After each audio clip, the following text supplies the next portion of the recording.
നമ്മളിന്ന് പുറത്തു പോവാണ്. ഇപ്പൊ എവിടെ എത്തി അറിയില്ല.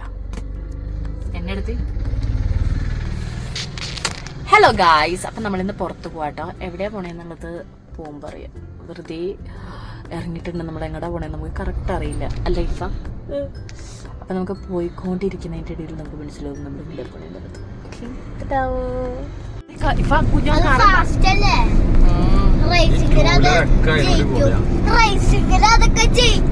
അതേ ഫോൺ നോക്കിയാ പോയി. നമ്മളവിടെ എത്തൂല.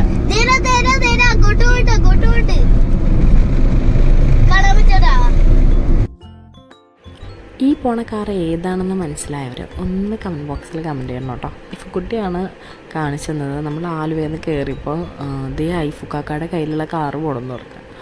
അവൻ്റെ കയ്യിലുള്ള ടോയ് കാർ കേട്ടോ, അങ്ങനത്തെ കാറ് പോകണമെന്ന് പറഞ്ഞു. അങ്ങനെ നമ്മൾ നോക്കിയപ്പോൾ മിക്കവരും കാറിൻ്റെ വീഡിയോ എടുക്കാമായിരുന്നു. അപ്പോൾ എനിക്കും ഒരു കൗതുകം തോന്നി, ഞാനും വീഡിയോ എടുത്തതാട്ടോ ഇത്. അങ്ങനെ കുന്നൂസിനും ഇഫക്കുട്ടിക്കും, കുന്നൂസിനില്ല ഇഫക്കുട്ടിക്ക് ആ കാറിൻ്റെ മുമ്പിലെത്തി ഒരു വീഡിയോ എടുക്കണം എന്നുള്ളത് എൻ്റെയും ഒരാഗ്രഹമായിരുന്നു. അങ്ങനെ ഇക്കാക്ക മുമ്പിലെത്താൻ നോക്കുന്നുണ്ടെങ്കിലും നമ്മൾ എത്തുന്നില്ല ഗൈസ്. അങ്ങനെ എങ്ങനെയൊക്കെയോ നമ്മൾ സൈഡിലും മുമ്പിലൊക്കെ ആയിട്ട് നമ്മളിങ്ങനെ, മുമ്പിലല്ല സൈഡിലും ബാക്കിലൊക്കെ ആയിട്ട് നമ്മൾ കുറച്ച് വീഡിയോ എടുത്തു. അപ്പോൾ ഞാൻ വിചാരിച്ചു ഈ വീഡിയോയിൽ ഇൻക്ലൂഡ് ചെയ്തേക്കാമെന്ന്. അങ്ങനെ നമ്മൾ ഇതിലോട്ട് കയറ്റിയതാട്ടോ ഈ വീഡിയോ. അങ്ങനെ നമ്മുടെ എവിടെ എന്തൊരു ഉണ്ടായെന്ന് ഞാൻ കറക്റ്റ് ഓർക്കല്ല, ഏതോ ഒരു വഴി വരെ ഈ കാറ് നമ്മുടെ മുമ്പിൽ തന്നെ ഉണ്ടായിരുന്നു കേട്ടോ. ഇടയ്ക്ക് അങ്ങനെ സ്പീഡിൽ അങ്ങോട്ട് പോകാനുള്ള ഒരു ഗ്യാപ്പ് കിട്ടില്ല, കാരണം അത്യാവശ്യം ബ്ലോക്ക് നമ്മുടെ ടൗണിലുണ്ടായിരുന്നു. അതുകൊണ്ട് തപ്പി ആ കാറ് പോകണ്ടായിരുന്നു കേട്ടോ. അങ്ങനെ കുറച്ചധികം ബൈക്കെല്ലാം പോണ ആൾക്കാരൊക്കെ കുറേ അധികം വീഡിയോസ് എടുക്കണ്ടായി, കാറിൽ പോണ ആൾക്കാർ വീഡിയോസ് എടുക്കണ്ടായി. അങ്ങനെ ഞങ്ങൾ പരസ്പരം കാറിലിരുന്ന് പറഞ്ഞു, ഇതിനകത്ത് ദുൽഖറായിരിക്കും, ചിലപ്പോൾ പൃഥ്വിരാജായിരിക്കും എന്നൊക്കെ ഞങ്ങളിരുന്ന് പറഞ്ഞു. പക്ഷേ അവരാരുമല്ലായിരുന്നു, ഏതോ രണ്ടാൾക്കാരായിരുന്നു കേട്ടോ. അങ്ങനെ നമ്മുടെ കുറച്ച് അങ്ങനെ പോയി കഴിഞ്ഞപ്പോഴേക്കും കാറിൻ്റെ വഴിക്ക് പോയിട്ടോ. പിന്നെ നമ്മൾ കാറിലിരുന്ന് തീരുമാനിച്ചു നമുക്ക് ലുലുവിലേക്ക് പോകാമെന്ന്. അങ്ങനെ ഞങ്ങൾ ലുലുവിലാട്ടോ എത്തിയത്. അങ്ങനെ നമ്മൾ ലുലുവിലേക്ക് കയറാൻ നേരത്ത് തന്നെ ബ്ലോക്കായിരുന്നു. ബ്ലോക്കിൽ പെട്ട് കുറച്ചധികം നേരം എടുത്താണെങ്കിൽ നമ്മൾ ലുലുയുടെ അകത്തേക്ക് കിടന്നു കേട്ടോ. അവിടെ ഒരു ഫാഷൻ ഷോ നടക്കുന്നുണ്ട്, അത്യാവശ്യം തിരക്കുണ്ടായിരുന്നു.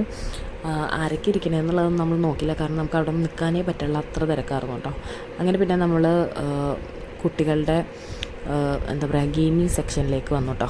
അങ്ങനെ ഇഫക്കുട്ടീനെയും കുന്നൂസിനെയും ഒരു പോലീസ് ജീപ്പിലെടുത്തു, അതിനെ ഇരുത്തി. നമുക്ക് കാർഡ് എടുക്കാനുണ്ടായിരുന്നു കേട്ടോ. കാർഡ് ഞാൻ വീട്ടിൽ വെച്ചിട്ടാണ് പോകുന്നായിരുന്നു, കാരണം എനിക്കറിയില്ലായിരുന്നു ഇങ്ങോട്ടേക്ക് വന്നേന്നുള്ളത്.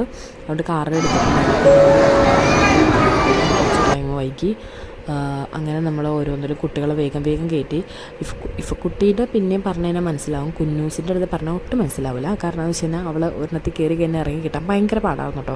ഈ ഒരു കുലുങ്ങയും മുകളിലോട്ട് പോകുന്ന സാധനത്തിൽ നിന്ന് ഇറക്കിയെടുത്തത് എങ്ങനെയാണെന്ന് എനിക്ക് മാത്രമേ അറിയുള്ളൂ. അപ്പോൾ ആ ഒരു ടൈമിൽ ഇക്കാക്ക നിസ്കരിക്കാൻ വേണ്ടി പോയേക്കായിരുന്നു കേട്ടോ. അങ്ങനെ പിന്നെ നമ്മളെല്ലാം കഴിഞ്ഞ് അവിടുത്തെ ആഘോഷങ്ങളെല്ലാം കഴിഞ്ഞ് നമ്മൾ നേരെ ഇറങ്ങി. നമ്മൾ നേരെ വീട്ടിലേക്ക് പോണതിൻ്റെ ഇടയ്ക്ക് ഞാൻ പറഞ്ഞു സൈലബാനിൽ കയറിയിട്ട് വൈറലായിട്ടുള്ള എന്തെങ്കിലും മേടിച്ചിട്ടുണ്ടെന്ന്. അതിൻ്റെ പേര് ഞാൻ സത്യമായിട്ടും എനിക്ക് ഓർക്കണില്ല.